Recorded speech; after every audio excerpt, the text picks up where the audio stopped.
La siguiente ponencia antes del café se titula DAP Lab. Ahora nos explicará qué es en concreto los objetivos y animar a empresas que puedan estar por aquí, que quieren participar, que es un programa de apoyo al desarrollo de declaraciones ambientales de producto, que ya veis que los fabricantes en nada van a tener que tenerlas, y la verdad es que no es una cuestión barata precisamente. A muchas pequeñas empresas pues les cuesta el poder tener sus declaraciones ambientales de producto y, bueno, tenemos alguna iniciativa en ese sentido. Y nos hablará de ello pues Joan Romero Clausel, que es técnico del Instituto Valenciano de la Edificación. Él ha estado precisamente en el comité que ha montado el Ministerio para el desarrollo de ese documento que nos ha dado un pantallazo Ana, del documento de sostenibilidad, el básico. Van a añadir el documento básico de sostenibilidad. Y, bueno, Joan está yendo al Ministerio en las reuniones y bueno, pues de todo eso os puede hablar también si tienes a bien.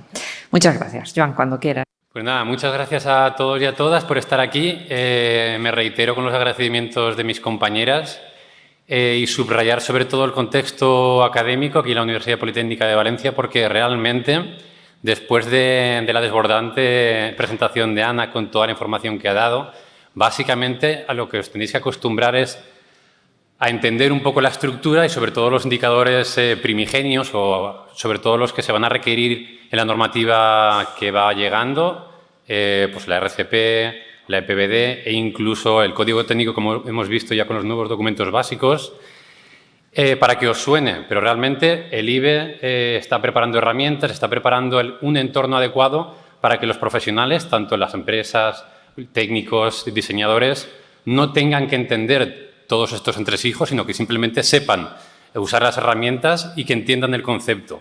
Al final es la clave, ¿no? Y DAP Lab es básicamente una spin-off un poco de esa idea, de ese concepto, tratando de abrir una ventana a empresas que no están sensibilizadas o que no tienen la posibilidad de poder trabajar con este tipo de certificación que va a ser de alguna forma obligatoria. Y yo podría decir que obviamente es un laboratorio, es una caja de arena, ¿no? Un sandbox en el que estamos tratando de trabajar con pymes, con empresas pequeñas que sí que tienen un perfil o una fama o un corte un poco sostenible, pero que obviamente no pueden acceder a este tipo de certificaciones por varios motivos, ¿no?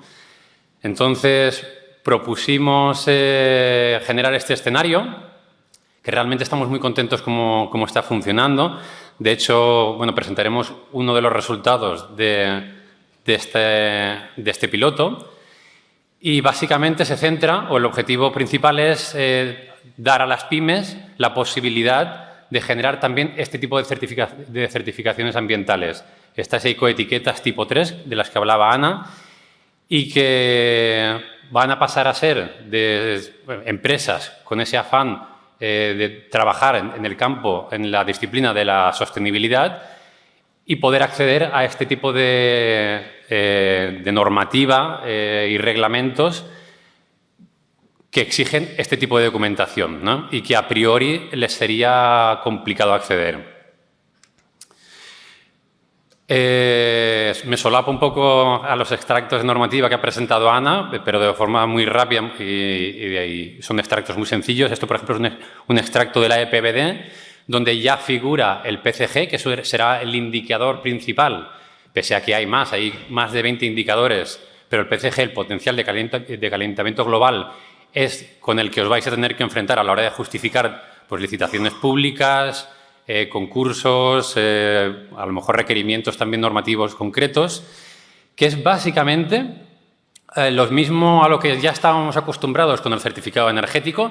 Es igualmente una huella de carbono, lo que pasa que en este reglamento se va a exigir el potencial de calentamiento global de todo el ciclo de vida, no solo el que exigía el certificado energético, que es una de las etapas que es el carbono operacional, es decir, el carbono de la fase de uso, sino también el que está embebido en los productos de la construcción.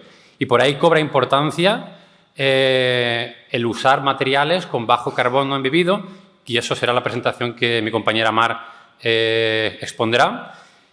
Pero básicamente es eso, ¿no? Que ya en este tipo de normativas, en estos extractos, ya podemos ver que el potencial de calentamiento global con el indicador principal, que es los kilogramos de CO2 equivalente por metro cuadrado, ya es una realidad, ¿vale? O, por ejemplo, también en el anexo 2 del Reglamento de Productos de la Construcción, donde, de nuevo, tenemos varios indicadores, unos, no voy a decir principales y secundarios, porque realmente son todos importantes, pero sí el que están usando como punta de lanza y como directriz para que vayamos sensibilizándonos y entendiendo qué es todo esto del análisis de ciclo de vida y cómo se refleja, cómo se representa, ¿no? A través de las declaraciones ambientales del producto. Y el indicador primigenio pues, será ese potencial de calentamiento global a través del indicador kilogramos de CO2 equivalente, ¿vale? Sin entrar en más detalle. Otro ejemplo de esa transición es la ficha, por ahora, voluntaria del Colegio de Arquitectos de Madrid, donde ya se está pidiendo de forma voluntaria esa documentación, ¿no? Para que, si queremos, ya no hace falta que sea para concursos públicos, sino proyectos privados, si queremos hacer un plus, un esfuerzo y demostrar que nuestro proyecto a nivel de diseño, en fase de diseño, tiene una huella de carbono más baja que nuestros competidores, podemos hacerlo de forma voluntaria. Creo que es un ejercicio interesante y nos da información de cuáles son los pasos que poco a poco todo el ecosistema de la arquitectura va a ir dando, ¿vale? Y que obviamente todo esto se irá contagiando a distintos colegios y a distintos ámbitos, no solo al ámbito de la administración pública, sino también al privado. Como contexto también decir que sí, aquí en España funciona muy bien el que se transpongan directivas de obligado cumplimiento para que a partir de ahí se empiecen a cambiar las cosas, pero ya hay países frontrunners que se llaman, ¿no? Pioneros, que todo esto ya lo están trabajando desde hace muchos años. Francia, por ejemplo, lleva muchos años a nivel de limitación de huella de carbono en sus proyectos de obra pública y obra privada, pero está Dinamarca, está Finlandia, está Noruega, Países Bajos, etcétera. Cada uno con su tipología, o sea, su forma de exigir datos, obligatorios, con límites, de forma voluntaria, etcétera, pero es interesante ver que ya hay países que ya empiezan a pilotar este tipo de reglamentos y normativas, y en España, bueno, a través de los reglamentos obligatorios de obligado cumplimiento, será cómo se van a aplicar. Pero creo que es importante que, bueno, de nuevo, lo comentábamos antes con Ana también, que hemos de educarnos para entender que, como nos pasó, por ejemplo, con las directivas de eficiencia energética, que hubo un boom muy fuerte cuando nadie entendíamos o sabíamos qué era eso del certificado energético, que empezaron a aflorar academias, cursos, profesionales que sabían o consultores sobre eficiencia energética, y será algo paralelo. Yo preveo que será algo similar cuando a partir de 2026 se haga a partir de los 1.000 metros cuadrados obligado reportar esa huella de carbono.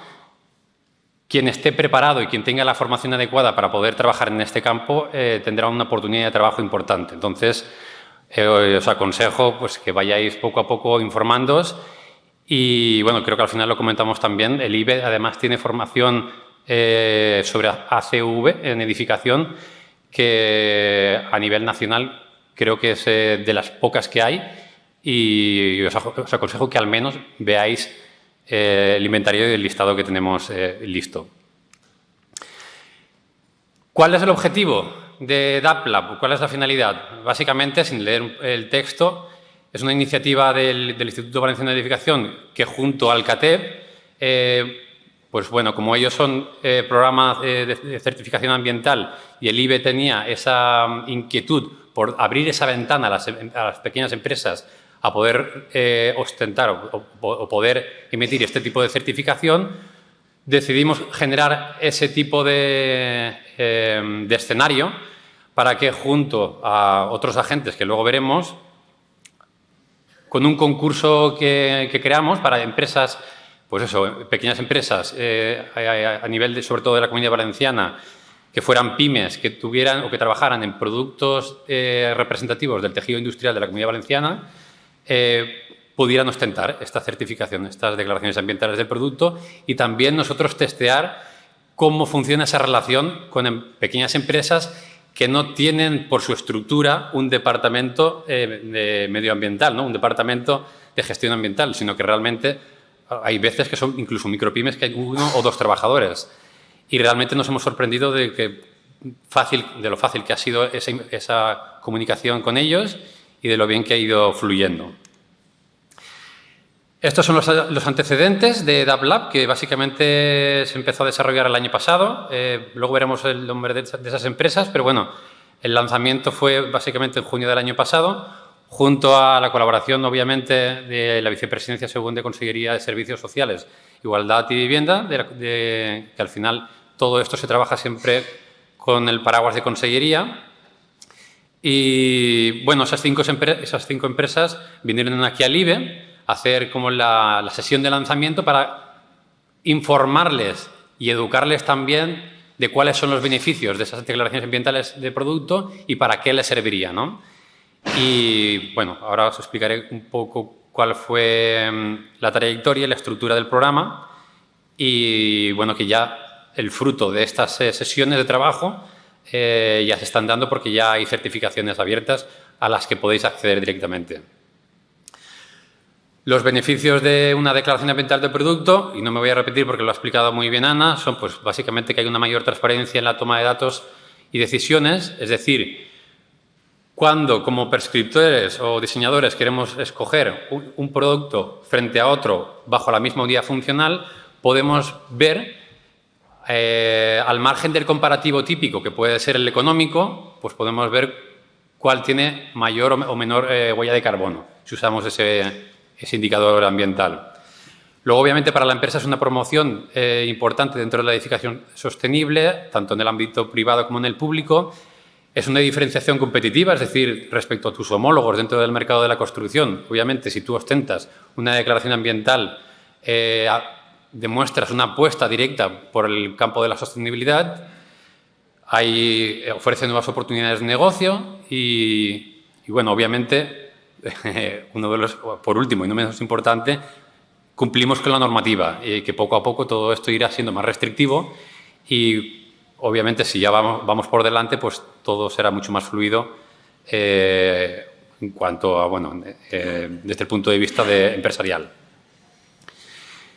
¿Qué aspectos se valoraron a la hora de escoger las empresas? Pues bueno, el programa, el pilotaje, que fue el año pasado, fue de 1 año y se decidieron pilotar 5 empresas, y la idea, la apuesta de DAP Lab hacia el futuro será que esto se repita durante los 5 siguientes años, teniendo en cuenta que se premiará dentro de las bases del concurso pues el grado de innovación de la empresa, la capacidad que tenga esta empresa de implementar el informe de ecodiseño, es decir, el trabajo de la DAP no es simplemente tener ese listado de indicadores ambientales, sino que también hacemos un informe detectando los puntos calientes de la empresa donde puede mejorar en el proceso de fabricación, de producción, obviamente en clave de medioambiental. Es decir, qué tipo de materiales impactan más, dónde se usa más energía, qué transporte a lo mejor es más impactante dentro del proceso de adquirir las materias primas, etcétera. Luego tenemos el punto del impacto potencial en el mercado, es decir, ese producto cuánto impacta en lo que es la cadena de valor de la construcción, el compromiso ambiental de la empresa, su viabilidad técnica y su madurez tecnológica. Es decir, dentro de todos los productos, todas las empresas que vamos valorando, hay un TRL que se llama, que es esa madurez tecnológica de productos que ya están más desarrollados, que ya son más maduros para tener una implementación directa en el mercado, y otros que menos, ¿no?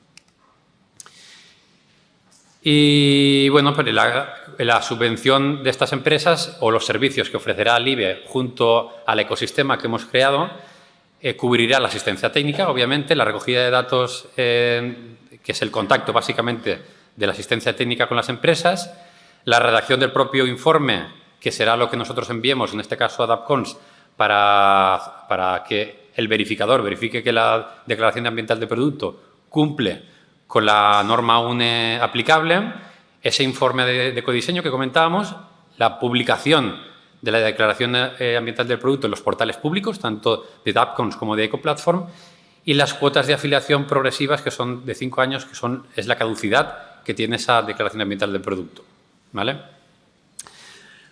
Pues este es el sandbox que creamos para Ecoplatform en el trabajo piloto, en el que teníamos a DAPCONS con la figura representativa de contacto, en este caso Ana, el Instituto Valenciano de la Edificación, que era el agente que redactaba el informe, es decir, que hacía el trabajo de consultoría, el que redactaba la CV a través de las herramientas y luego generaba el informe, y REMA, que fue nuestra consultora de apoyo, que hizo de contacto con las empresas, que redactó ese informe de inventariado de productos y que luego digirió el IBE para hacer el ACV, el análisis de ciclo de vida. Y las empresas adjudicatarias de estas ayudas, de las 5 empresas, fueron, pues aquí las tenéis, Moblebó, que trabajaba el mueble, ¿no? Un producto muy representativo del tejido industrial de la Comunidad Valenciana. Fue Ocambuba también, con los paneles prefabricados de paja de arroz, como la paja de arroz, un material con mucho potencial para ser usado en distintos elementos constructivos en la construcción, desde material estructural hasta aislamiento térmico. Rodacal, porque trabajaban con revestimientos de cal natural y fue un punto importante también a la hora de tener representatividad de distintos productos de la construcción.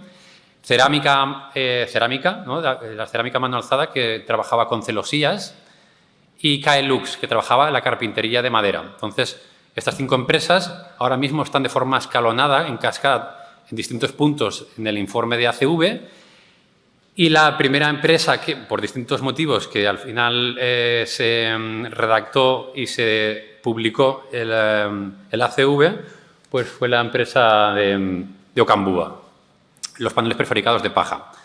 Entonces, esto es el programa de DAPCONS, pues, con el programa con el que estuvimos trabajando por varios motivos, por varias razones.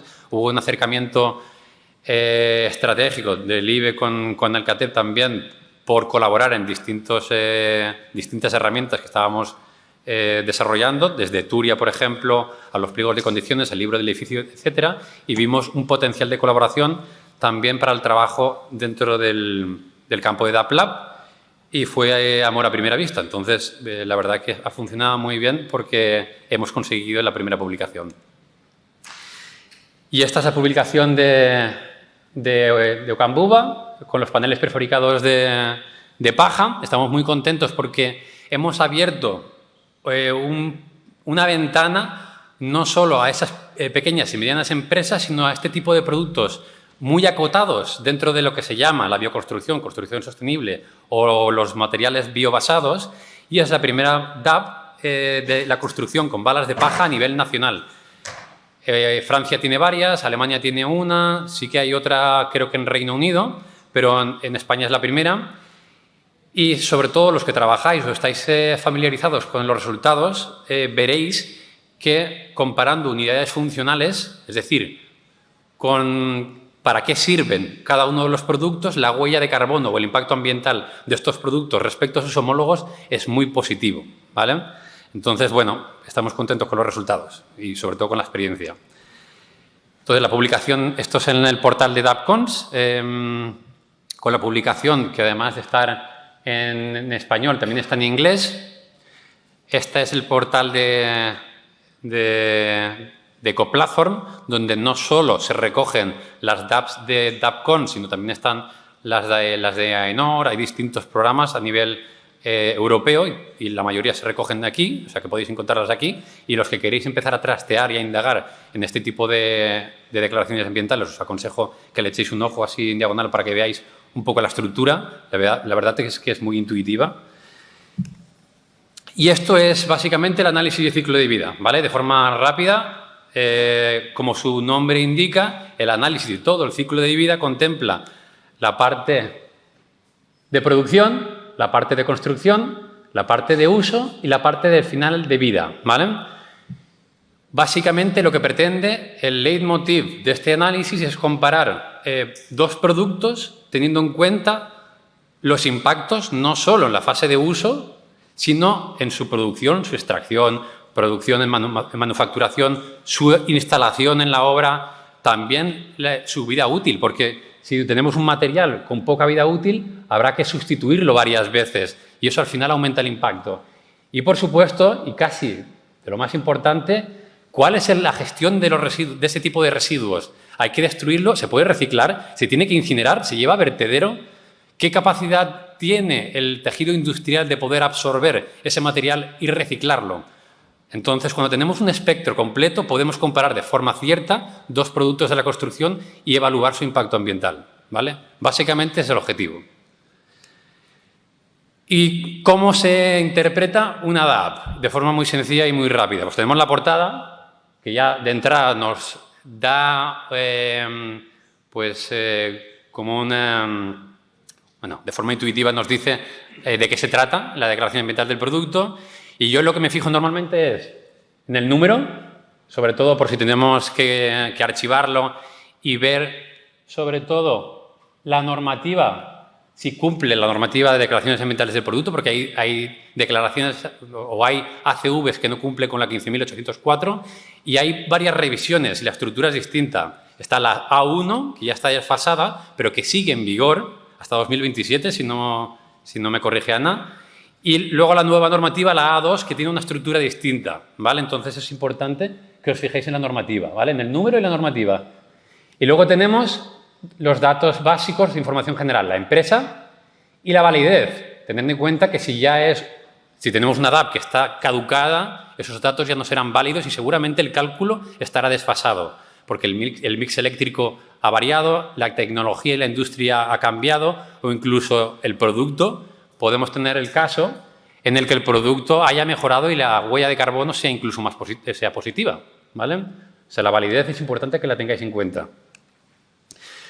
Luego, el cuadro de ejecutivo, es decir, quién ha redactado esa DAP, por si tenemos alguna duda, poder alcanzarlos, cuál es la empresa responsable, cuál es el programa que ampara esta DAP y el administrador del programa, que en este caso es el CATEB, ¿vale? Y de forma ya rápida vemos que hay una descripción, es decir, ¿de qué estamos hablando? En este caso es un panel de paja y madera, de pino, estructural, de 35 centímetros de espesor, etcétera, etcétera, etcétera. Y unos componentes básicos, esto también es muy interesante, porque no van a entrar en detalle, sobre todo una DAP de productos, por ejemplo, tipo morteros, que tienen muchísimos aditivos, no nos va a dar el know-how, pero de forma rápida ya sabemos si trabajan con aluminio, si trabajan con acero, si estamos trabajando con madera, etcétera, etcétera, con 5 o 6 productos, ¿vale? Entonces, esto así, a simple vista, nos va a dar información para poder comparar dos declaraciones ambientales del producto. Esto es la unidad declarada o unidad funcional. Yo creo que es uno de los apartados más importantes de la DAP, para poder compararlas, ¿vale? Porque dos DAPs han de tener la misma unidad declarada. Si es el metro cuadrado, si hablamos de kilos, si hablamos de kilómetros para, por ejemplo, vehículos. Entonces, si no usamos la misma unidad funcional, los resultados no se podrán comparar. Lo que tendremos que hacer es, si queremos usarlas, extrapolar los datos dividiendo por densidades superficiales, densidad volumétrica, lo que sea. Entonces lo podremos comparar, ¿vale? Es algo parecido a un presupuesto, ¿no? Cuando tenemos unidades de obra. No podemos comparar metros cuadrados con metros lineales. Hay que extrapolar los datos, ¿vale? Y luego tenemos los módulos del ACV, porque hay módulos que no se contemplan porque no son relevantes para ciertos productos y hay otros que sí. Entonces, también los datos hay que tener en cuenta cuáles son los módulos de la fase del ACV que se contemplan. Y esto es lo que os ha enseñado Ana. No hay que entrar al detalle, simplemente saber que hay veces que se usan unos datos y hay veces que hay otros. Según licitaciones públicas, se centran en huellas hídricas, hay otras que se usan en uso de recursos, otras en huellas energéticas o otras en potencial de calentamiento global. Perdón. Podéis usar directamente las herramientas, por ejemplo, como Turia, en la que todo esto va ya calculado, no tenéis que hacer nada, tendréis resultados finales que podréis usar directamente para calcular la huella de carbono de vuestro proyecto, ¿vale? Aquí, por ejemplo, arriba tenéis el Global Warming Potential en inglés o potencial de calentamiento global, con el total, que sería el sumatorio de todas las fases, y comparadas a otros, por ejemplo, de entramados ligeros de madera, con otro tipo de aislamientos, pues están en orden de 25 o 30 kilogramos de CO2 equivalente por metro cuadrado. Con lo que, en este caso, al menos en ese indicador, este producto es más positivo. O sea, al final tenemos que ir separando cada uno de los indicadores porque no hay un producto mejor en todo, sino que simplemente hay que ir poniendo el foco en cada uno de ellos y hacer un poco de acupuntura, ¿vale? A menos que trabajemos con indicadores ya diseñados que hagan puntuaciones únicas y valoraciones de cada uno de estos indicadores. Para las empresas, sobre todo, cuando salgan este tipo de convocatorias del nuevo concurso para DAP-Lab, registraros en el newsletter del IBEX. Si no estáis registrados, podéis escanear el QR. Y, bueno, básicamente lo que haremos con el pilotaje que hemos hecho con estas 5 empresas, con Ocambúa, por ejemplo, y con las otras 4 que están en proceso, pues lo podremos hacer con las la siguiente tanda, que será para 2026. Así que nada, muchas gracias y espero que os haya resultado de interés.